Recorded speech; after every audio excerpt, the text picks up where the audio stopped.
এবছর দুর্গাপুজোয় এক ভিন্নধর্মী চমক নিয়ে আসছে পূর্ব মেদিনীপুর জেলার এগরার তাজপুর ছোট নলগড়া বিদ্যাসাগর স্মৃতিসংঘ। তাদের 46তম বর্ষের পুজোয় দর্শনার্থীরা মা কালীর 31টি রূপ দর্শন করার এক অনন্য সুযোগ পাবেন। প্রতি বছরের মতো এবারও তারা তাদের থিমে নতুনত্ব নিয়ে এসেছে। একদিকে যেমন থাকছে তিরুপতি বালাজি মন্দিরের আদলে তৈরি মণ্ডপ, অন্যদিকে তেমনই থাকছে মূল আকর্ষণ মা কালীর 31টি রূপ দর্শন।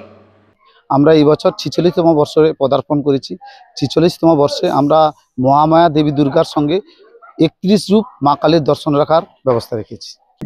এই বছর বিশেষ আকর্ষণ থেকে চমকপ্রদ লাইট থাকছে এবং তিরুপতি বালাজি মন্দির থাকছে। সেই সময় মা কালীর 31 রূপ থাকছে। ক্লাবের সমস্ত প্রশাসনিকভাবে সমস্ত রকম সহযোগিতা পাই।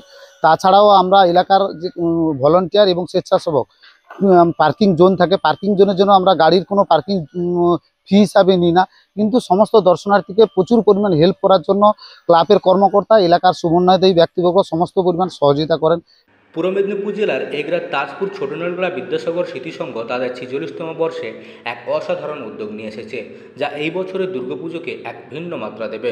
শহরের কোলাহল থেকে দূরে এই গ্রামের পুজো এখন দর্শনার্থীদের কাছে এক বিশেষ আকর্ষণ। তাদের এই বছরের থিম হলো তিরুপতি বালাজি মন্দির, যার আদলে তৈরি হচ্ছে তাদের সুবিশাল মণ্ডপ।